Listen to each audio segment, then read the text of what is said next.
Hola amigos, bienvenidos a un nuevo tema. En esta ocasión vamos a hablar de lo que veis en pantalla, la única manera de vencer el pecado. Muchas veces hemos hablado también en este canal y se habla mucho en internet, en muchos vídeos, generalmente los que tratan el mensaje de 1888, hablan de la victoria sobre el pecado, o hablamos de la victoria sobre el pecado, hablamos de que se tiene que vencer el pecado y decimos que se vence con el poder de Dios en nosotros. Pero hoy vamos a ir más específico, vamos a hablar de la única manera de cómo funciona el mecanismo para poder dejar de pecar, para poder vencer toda tentación, en definitiva, para poder vencer el pecado. Para ello vamos a usar esta pequeña presentación de PowerPoint y vais a ver cómo al final el tema queda meridianamente claro, o al menos más claro que lo que se podía tener antes, porque a veces queda todo en algo teórico, queda todo en una explicación teórica, pero ¿cómo funciona, no? ¿Cómo funciona el mecanismo para poder vencer el pecado? Pues eso vamos a ver hoy. Fijaros, vamos a empezar primero en Hebreos 2, versículos del 14 al 18, unos versículos muy famosos y que ya hemos tratado también en este canal en muchas ocasiones, sobre todo cuando hablamos de la naturaleza humana que adoptó Jesús al venir aquí a la tierra, porque tenemos primero que aclarar, si podemos vencer el pecado es por algo, ya que como dice la Biblia en Romanos 7, por nosotros mismos es imposible que venzamos. Sabemos lo bueno, pero no podemos hacerlo, porque en nosotros no está el poder para poder hacer lo bueno, para poder vencer, para poder resistir toda tentación que se nos presente, con lo cual, ¿por qué podemos optar a tener este poder externo a nosotros para poder vencer? ¿Cómo es eso posible? Pues gracias a Jesucristo, fijaros. Dice, así que por cuanto los hijos participaron de carne y sangre, él también participó de lo mismo, para destruir por medio de la muerte al que tenía el imperio de la muerte, esto es, al diablo. Aquí lo vemos y ya como he dicho, lo hemos hablado muchas veces, nosotros participamos de carne y sangre, con lo cual Jesús, ¿qué hizo? Participó de lo mismo, participó de nuestra misma carne, de nuestra misma sangre, tomó la misma naturaleza que tenemos nosotros, la naturaleza humana caída con todo su pasivo. Y eso lo hizo para poder derrotar a la muerte, para poder derrotar al diablo. Y por ende ¿qué? Y librar a todos los que por el temor de la muerte estaban durante toda la vida sujetos a servidumbre. Sujetos a servidumbre es otra manera de decir sujetos al pecado, sujetos a la ley del pecado, pues Él, tomando nuestra misma naturaleza, venció y nos libró a todos de la muerte, nos libró a todos del temor, nos libró a todos del temor a morir, del temor a estar siempre en servidumbre. Nos dio en otra manera, en otras palabras, la libertad, nos dio la posibilidad de vencer el pecado, nos dio la posibilidad de tener la victoria sobre pecado. Porque fijaros, porque ciertamente no socorrió a los ángeles, sino que socorrió a la descendencia de Abraham, por lo cual debía ser en todo semejante a sus hermanos, para venir a ser misericordioso y fiel, sumo sacerdote en lo que a Dios se refiere, para expiar los pecados del pueblo. Fijaros, no socorrió a los ángeles, sino que nos socorrió a nosotros, a la descendencia de Abraham. Por esa misma razón tenía que ser en todo semejante a nosotros, debía tener nuestra misma naturaleza, debía participar de nuestra misma carne y sangre. Así sería misericordioso y fiel sumo sacerdote y de esta forma podría expiar los pecados del pueblo, nuestros pecados. Pues en cuanto él mismo padeció siendo tentado, es poderoso para socorrer a los que son tentados. Aquí lo tenemos, él mismo padeció como nosotros, fue tentado de la misma manera que nosotros, y por eso mismo es poderoso para socorrer a los que son tentados como él, o sea, a nosotros.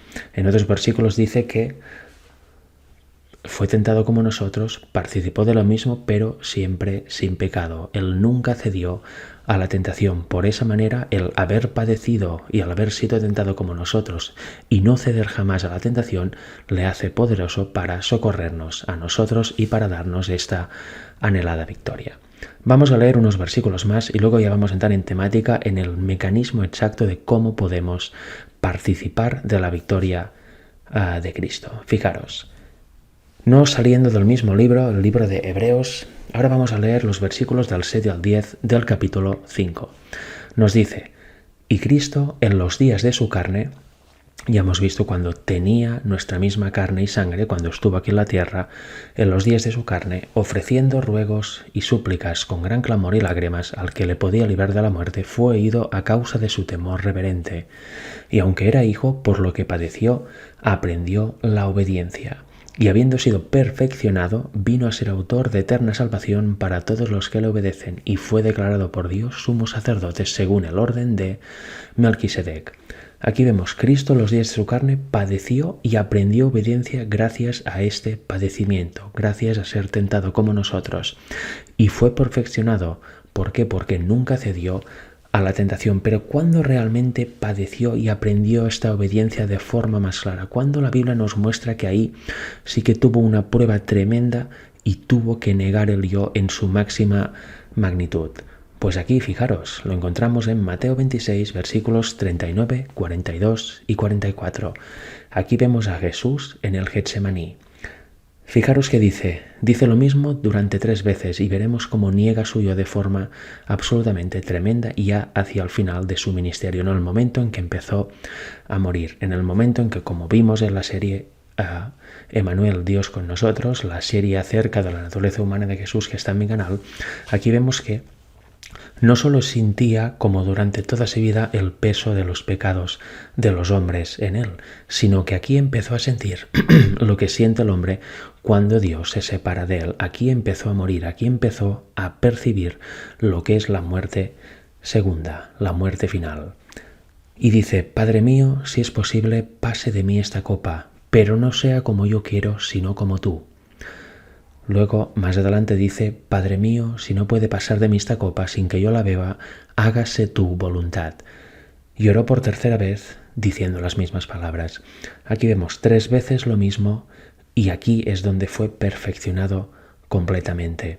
Su carne le decía, yo no quiero pasar por esto, no quiero ir a la cruz, no quiero pasar por todo esto, pero que no se haga como yo quiero, como mi carne me incita a ser, sino como tu voluntad, como tú deseas. Y aquí venció también. Hágase tu voluntad. Este es un gran ejemplo para nosotros, los que pasamos por las mismas pruebas. Siempre preferir la voluntad de Dios y no la nuestra. No sea como yo quiero, sino como tú, Padre mío. ¿Veis qué momento tan tremendo? Y ahora fijaos, vamos a seguir leyendo Hebreos 5, ahora versículos del 11 al 14, porque eso es una gran amonestación para nosotros. Algo tan sencillo, algo tan básico del Evangelio como lo que acabamos de leer, muchas veces no lo tenemos claro, muchas veces incluso lo ignoramos y muchas veces lo rechazamos, lo cual aún es peor. Fijaros, dice, acerca de esto tenemos mucho que decir y difícil de explicar, por cuanto os habéis hecho tardos para oír. ¿Somos tardos para oír también nosotros? Porque debiendo ser ya maestros, después de tanto tiempo, tenéis necesidad de que se os vuelva a enseñar cuáles son los primeros rudimentos de las palabras de Dios, y habéis llegado a ser tales que tenéis necesidad de leche y no de alimento sólido. ¿Cómo se aplica a la condición actual del pueblo, verdad? Hoy en día, tanto tiempo hace que está el Evangelio eterno a nuestra disposición, tanto tiempo hace que Dios envió la luz en su marco correcto y aún tenemos necesidad de que se nos vuelva a enseñar, otra vez empezar por el principio, otra vez empezar con la base del Evangelio, porque somos tan tardos para oír que incluso lo ignoramos o lo rechazamos. Y debiendo ser ya maestros, perfectamente conocedores de esto y realmente viviendo el Evangelio en nuestras vidas, pues somos nada de esto. Necesitamos otra vez leche y no alimento sólido. Debemos volver a empezar. Y dice, y todo aquel que participa de la leche es inexperto en la palabra de justicia, porque es niño, porque el alimento sólido es para los que han alcanzado madurez, para los que por el uso tienen los sentidos ejercitados en el discernimiento del bien y del mal. Somos inexpertos en la palabra de justicia, somos inexpertos en el mensaje del tercer ángel en verdad, somos inexpertos en el Evangelio eterno. Ni siquiera conocemos la base, que es entender, tener el correcto entendimiento de cuál naturaleza tomó Jesús cuando vino aquí a la tierra, de cuál naturaleza humana tomó. Lo tenemos todo tan tergiversado, tan mal, que nos hemos vuelto niños cuando ya deberíamos ser maestros. Necesitamos leche cuando ya deberíamos estar comiendo alimento sólido. Somos tardos para oír, somos rebeldes. Con lo cual es hora de hacer un cambio, de realmente cambiar y pasar de niños a expertos, pasar de beber leche a comer alimento sólidos, dejemos de ser inexpertos en la palabra de justicia. Y la palabra de justicia nos dice que podemos vencer el pecado y le podemos vencer por esto que acabamos de leer en estos minutos, porque Jesús tomó nuestra misma naturaleza y venció en ella. Demostró que en nuestra carne, en una naturaleza pecaminosa, podemos vencer el pecado, podemos resistir la tentación con el poder de Dios. Y ahora vamos a entrar en el mecanismo, porque ¿qué es eso del poder de Dios? ¿Cómo funciona? ¿Qué es lo que ha de pasar? ¿Qué es lo que Dios nos da para poder vencer el pecado, para poder vencer nuestras tendencias? Pues para ello vamos a leer una serie de citas de Elena White que nos van a aclarar de una forma impresionante este tema. Pero antes vamos a seguir leyendo la Biblia y vamos a leer 2 textos bíblicos más. Fijaros, en Gálatas 4, versículos del 4 al 6 nos dice: pero cuando vino el cumplimiento del tiempo, Dios envió a su Hijo, nacido de mujer y nacido bajo la ley. Aquí es el versículo con el cual empecé las temáticas acerca de la naturaleza humana de Jesús, analizando nacido de mujer, nacido bajo la ley.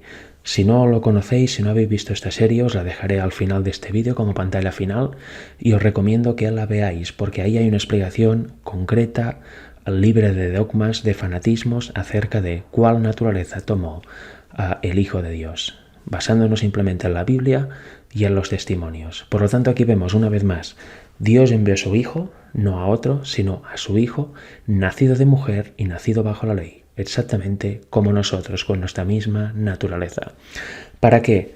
Para que redimiese a los que estaban bajo la ley, a fin de que recibiésemos la adopción de hijos. Y por cuanto sois hijos, Dios envió a vuestros corazones el Espíritu de su Hijo, el cual clama, Abba Padre. Así que ya no eres esclavo, sino hijo, y si hijo, también heredero de Dios, por medio de Cristo.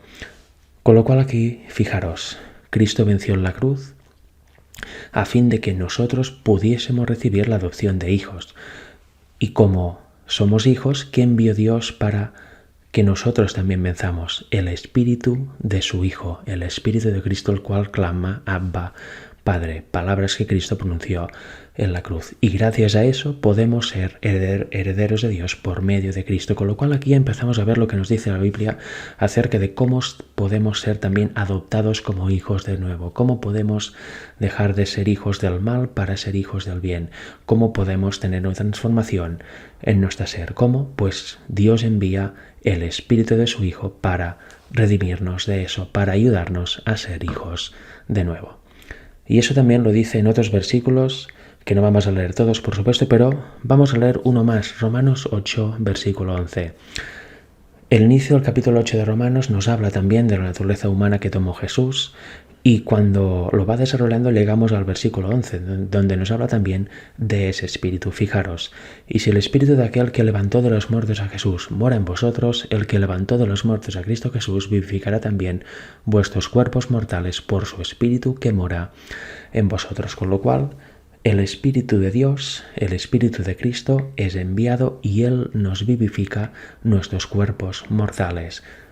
Estamos muertos, pero Jesús nos da vida de nuevo y nos vivifica gracias a enviar al Espíritu Santo que more en nosotros. Y ahora, como he dicho antes, vamos a leer una serie de citas donde nos van a aclarar también un poco la identidad de ese Espíritu y la real verdad de que solo por ese Espíritu, con la ayuda de ese Espíritu, podemos vencer completamente el pecado.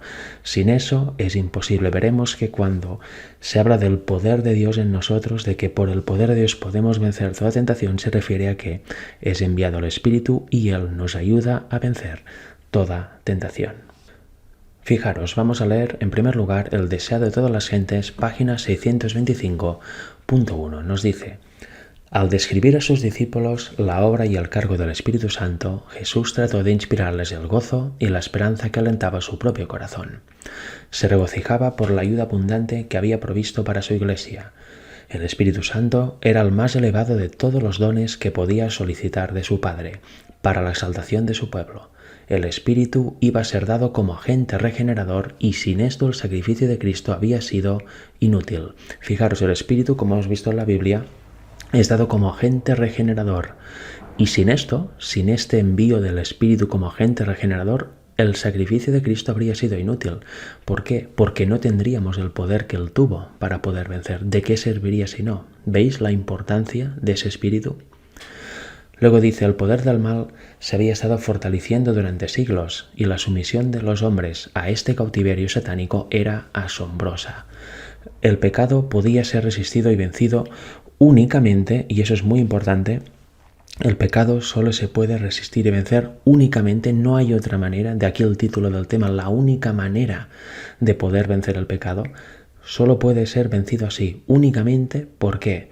Por la poderosa intervención de la tercera persona de la divinidad, que iba a venir no con energía modificada, sino en la plenitud del poder divino. Con lo cual, que vemos aquí, el Espíritu de Profecía nos identifica al Espíritu Santo, al Espíritu del Hijo, como la tercera persona de la divinidad. Y solo por la intervención de esta persona, de este espíritu personal, se puede resistir y vencer únicamente así el pecado. Pero vamos a seguir leyendo. El Espíritu es el que hace eficaz lo que ha sido realizado por el Redentor del mundo. Por el Espíritu es purificado el corazón. Por el Espíritu llega a ser el creyente partícipe de la naturaleza divina. En otras palabras, ¿veis? El Espíritu nos regenera, nos cambia nuestra mente, nos cambia nuestro corazón y nos hace partícipes de la naturaleza divina. Nos hace partícipes del carácter del Señor, del carácter de Jesús. Únicamente por ese Espíritu se puede ser partícipe de la naturaleza divina. Y fijaros ahora, porque nos dice algo muy interesante, en verde. Cristo ha dado su Espíritu como poder divino para vencer todas las tendencias hacia el mal, hereditarias y cultivadas, y para grabar su propio carácter en su iglesia. Aquí vemos algo más, un detalle más. Cristo ha dado ¿qué? Su Espíritu. Como dice la Biblia, el Espíritu del Hijo es enviado, con lo cual Cristo nos da su Espíritu. También en Romanos vemos el Espíritu del Padre, ¿no? Que resucitó a Jesús de los muertos.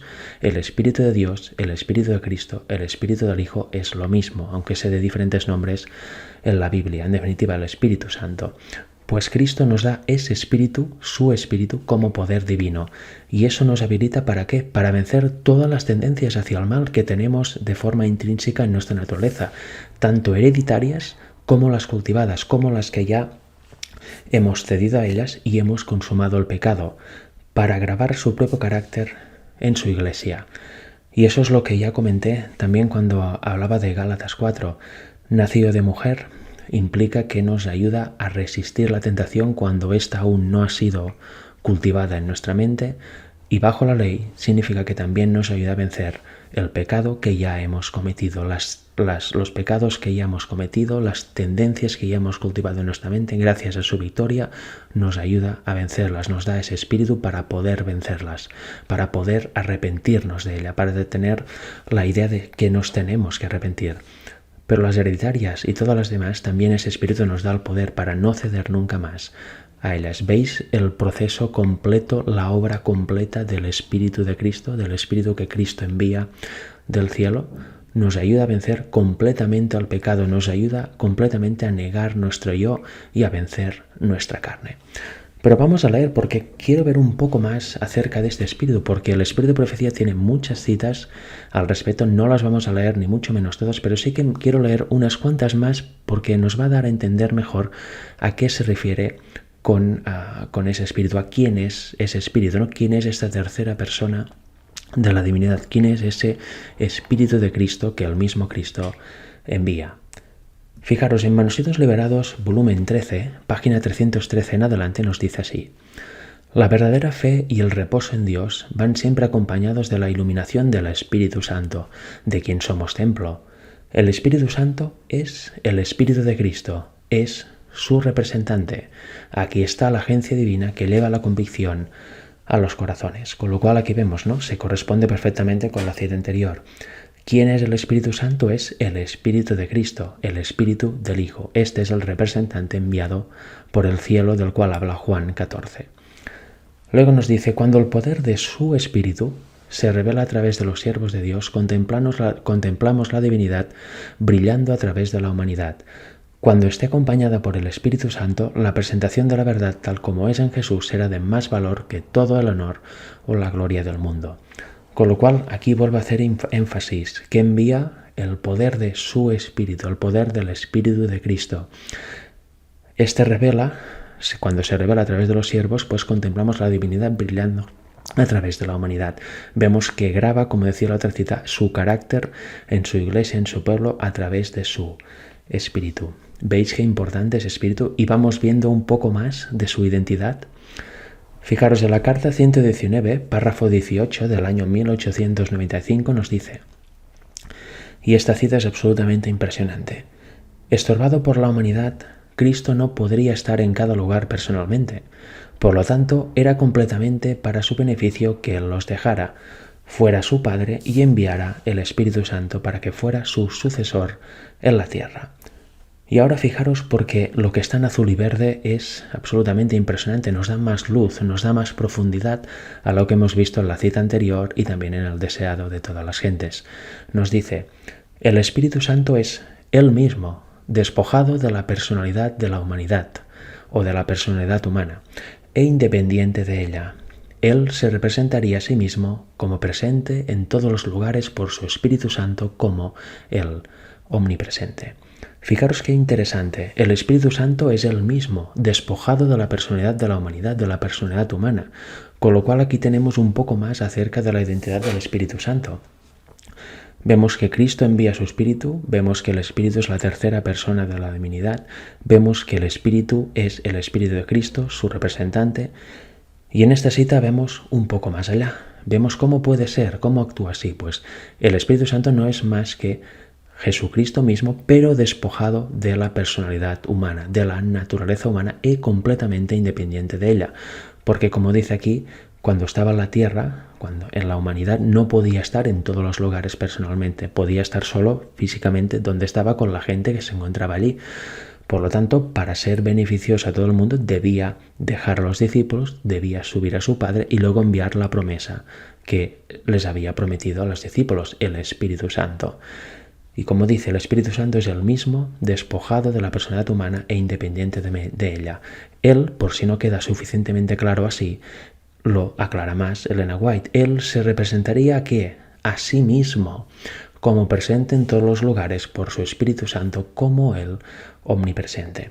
A veces podemos pensar de que, como la Biblia dice otro, que enviaría a otro consolador, pues viene otro ser, ¿no? Otra persona totalmente distinta al Padre y al Hijo para hacer su función aquí en la tierra. Pero vemos que tanto la Biblia como las citas que estamos leyendo son muy claras y no van en esta línea, sino que van en otra. Jesús se representaría a sí mismo como presente en todos los lugares. ¿Por qué? Por su Espíritu. ¿Por quién? Por su Espíritu Santo, como Él omnipresente. Jesús se representa a sí mismo a través de su Espíritu, porque la única manera de que se pueda grabar su carácter en la Iglesia, en nosotros, es a través de su Espíritu. ¿De qué Espíritu va a ser si no? Él fue el que venció como hombre, Él fue el que nos compadece de todo, Él fue el que sabe cómo somos tentados, con lo cual, ¿cuál es el poder que nos puede ayudar a vencer? El poder de su propio Espíritu, porque Él ya sabe lo que padecemos. Si fuera otro, ¿cómo sabe lo que padecemos, no? Es de lógica. Luego nos dice, pero el Consolador, que es el Espíritu Santo, a quien el Padre enviará en mi nombre, Él, aunque sin que vosotros lo veáis, os enseñará todas las cosas y os recordará todo lo que yo os he dicho. Sin embargo, les digo la verdad, os conviene que yo me vaya, porque si no me fuera, el Consolador no vendría a vosotros, mas si me fuere, os lo enviaré. Juan 14, 26 y 16, 7. ¿Veis eso que hemos leído? En el primer párrafo es la explicación de esos versículos del Evangelio de Juan. ¿Por qué no podría venir el Espíritu si Cristo no se fuera? Porque Él estaba aquí como hombre, con lo cual no podía estar personalmente en todo lugar. Tenía que irse y luego enviar su propio Espíritu para estar presente en todos y con todos. ¿Veis que claro, cuando se analiza un poco más profundo la Biblia y se huye de dogmas o de preconceptos que se pueden tener, cuando se estudia por uno mismo? Y vamos a ver algo más, porque no hemos terminado. Vamos a leer la última cita. Vamos a leer el párrafo 17 y 18 de la Carta 66 del 10 de abril de 1894, porque aquí nos da una ampliación más del tema. Tenemos otra pieza del puzzle que vemos que cuadra con el resto como no podía ser de otra manera. Nos dice, esta es nuestra obra para este tiempo, abrirle la puerta a Jesús y que Él llene el alma de tal manera que no habrá espacio para el yo y el egoísmo. ¿Os suena esto al mensaje a la Odisea? Que Él está tocando la puerta de nuestro corazón y nos invita a abrirle. Pues eso, abrirle la puerta a Jesús. Dice, oh escucha, Jesús está tocando. ¿Será la respuesta, ven bendito de Jehová, ¿por qué estás fuera? La justicia imputada e impartida de Cristo es una prenda suficiente para cubrir la desnudez del alma. Apenas me atrevo a dar consejo o asesoramiento, por temor a que no se interprete correctamente. Aquí vemos justicia imputada e impartida. Si dejamos entrar a Jesús en nuestro corazón, pues obviamente aceptaremos esta justicia imputada, ¿no? Y como consecuencia, quería decir, tendrá unas obras, unos frutos que demostrarán que si somos constantes podemos ser idóneos para el cielo, con lo cual lo que dice aquí, la justicia imputada e impartida de Cristo es una prenda suficiente para cubrir la desnudez del alma. Eso es el todo para que nuestro ser se regenere por completo. Y luego dice, le suplico, mi hermano, a quien respeto en el Señor, que haga de Cristo su consejero. Usted puede ir a Él en todos sus problemas, puede confiar en su sabiduría, puede saber que Él no le reprenderá o rechazará su oración. Usted puede elevar toda carga o incertidumbre a aquel que lleva toda carga. Y ahora fijaros cómo sigue la cita. Si alguno de vosotros tiene falta de sabiduría, pídala a Dios, el cual da a todos abundantemente y sin reproche, y le será dada. Pero pida con fe, no dudando nada, y cualquier cosa que pidamos la recibiremos de Él, porque guardamos sus mandamientos y hacemos las cosas que son agradables delante de Él, y sabemos que el Hijo de Dios ha venido y nos ha dado entendimiento para que conozcamos al que es verdadero, y estamos en aquel que es verdadero. ¿En quién? En su Hijo Jesucristo. Este es el verdadero Dios y la vida eterna. Hijitos, guardaos de los ídolos. El Señor viene pronto. Queremos esta comprensión completa y perfecta de que solo el Señor puede dar. Y atención ahora, no es seguro recibir el Espíritu de otro. Queremos el Espíritu Santo, el cual es Jesucristo. Si tenemos comunión con Dios, tendremos fuerza, gracia y eficiencia. Aquí vemos otra cita más a todas las que hemos visto y a los textos bíblicos anteriores. Aquí dice, queremos el Espíritu Santo, el cual es Jesucristo. Más claro no puede ser. No tenemos que recibir el Espíritu de otro. No tenemos que recibir otro Espíritu, sino el Espíritu Santo, el cual es Jesucristo. ¿Y a qué se refiere esto? Pues a lo que hemos leído antes, porque todo se comulga, tiene comunión perfectamente, todas las citas. ¿A qué se refiere que es Jesucristo? Jesús no es el Hijo de Dios, no está en el cielo, sí, pero como envía su Espíritu, como se representa a Él mismo enviando su propio Espíritu, por eso el Espíritu Santo es Jesucristo, como envía su naturaleza divina, su propio Espíritu para grabar su carácter en su iglesia. Por eso podemos hacer esta igualdad. Con lo cual, amigos, esa ha sido la presentación de hoy. Ya vemos cómo podemos vencer el pecado. Vemos cómo podemos vencer el pecado de única manera, la única manera de poder vencerlo. No nos quedemos en la teoría, quedémonos en la práctica. ¿Cómo podemos vencerlo? ¿Recibiendo otro espíritu? ¿El espíritu de otro? No, recibiendo el Espíritu de Cristo, recibiéndolo a Él mismo despojado de la personalidad humana. Este tema es muy interesante porque en el mundo cristiano y en el mundo sobre todo adventista existe una gran confrontación entre los llamados trinitarios y no trinitarios. Unos no creen en la Trinidad, otros sí. Y hay unas discusiones, unos debates, unas luchas que realmente para lo único que sirven es para alegrar a Satanás. Si Dios quiere, en un futuro podré hacer una serie en donde vamos a hablar de la identidad del Espíritu Santo, la identidad de la tercera persona de la divinidad. Y vamos a hablarlo de forma tranquila, de forma pausada, huyendo de dogmas, huyendo de fanatismos, de radicalismos, dejando todo prejuicio de lado y queriendo solamente que la Biblia y los testimonios nos hablen a nuestro corazón para que podamos entender. La idea es crear un terreno abonado común para que tanto trinitarios como no trinitarios se sientan cómodos y de esta forma se dejen de lado las discusiones, los ataques, las difamaciones, los rechazos, los bloqueos y se empiece a obrar como Jesucristo quiere. Se empiece a obrar como hermanos, con amor, para con el único objetivo de conocer la verdad, sea cual sea la que yo he creído siempre o sea otra. Y eso, si quiere Dios, en un futuro lo podré hacer. Se tiene que preparar con calma y muchísima información y seguramente me llevará tiempo, pero creo que es una buena aportación que será de gran bendición para todos vosotros. De momento, ya hemos visto una pincelada y lo hemos visto de forma clara.